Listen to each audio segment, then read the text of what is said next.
महाराष्ट्र में लंबी कयासबाजी और अटकलबाजी के बाद आखिरकार विभागों का बंटवारा हो गया है।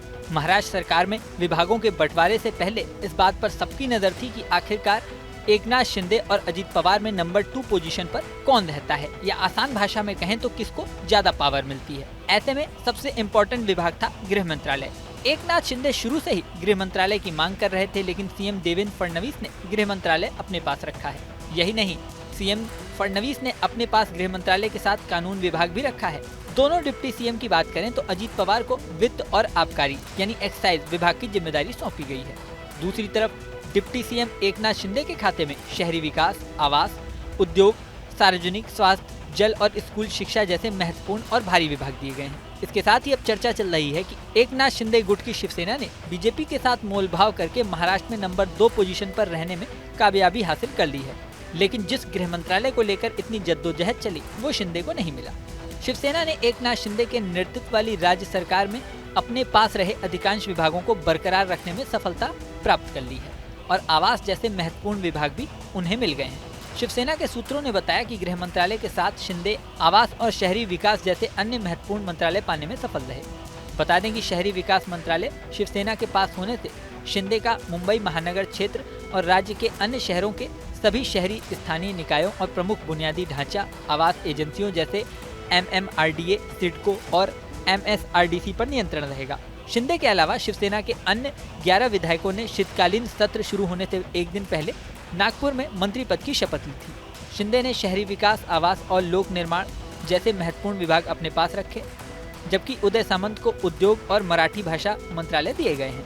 अन्य महत्वपूर्ण मंत्रालयों की बात करें तो स्वास्थ्य और परिवार कल्याण और स्कूली शिक्षा शिवसेना के मंत्रियों प्रकाश आबिदकर और दादा भूसे को सौंपे गए हैं।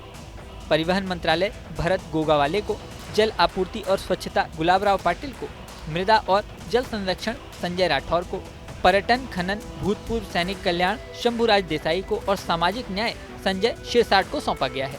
कैबिनेट मंत्रालयों के अलावा पार्टी ने राज्य मंत्रियों के विभागों के नाम भी सार्वजनिक किए हैं।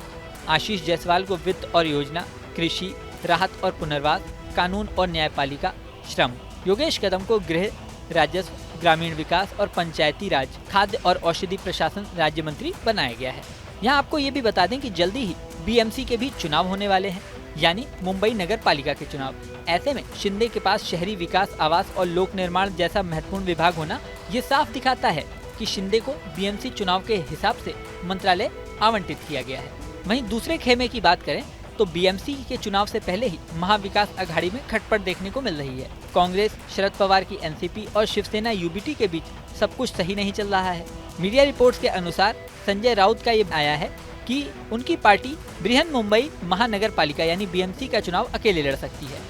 राउत ने पत्रकारों से कहा है कि पार्टी कार्यकर्ता स्थानीय निकाय चुनावों में संगठन के अकेले लड़ने पर जोर दे रहे हैं, क्योंकि लोकसभा और राज्य विधानसभा चुनावों की तुलना में इस बार दावेदार अधिक हैं। अब BMC के चुनाव में क्या होता है, इस पर जनता की नजरें लगी हुई हैं। इस वीडियो में फिलहाल इतना ही। बने रहें न्यूज नेशन के डिजिटल प्लेटफॉर्म पर।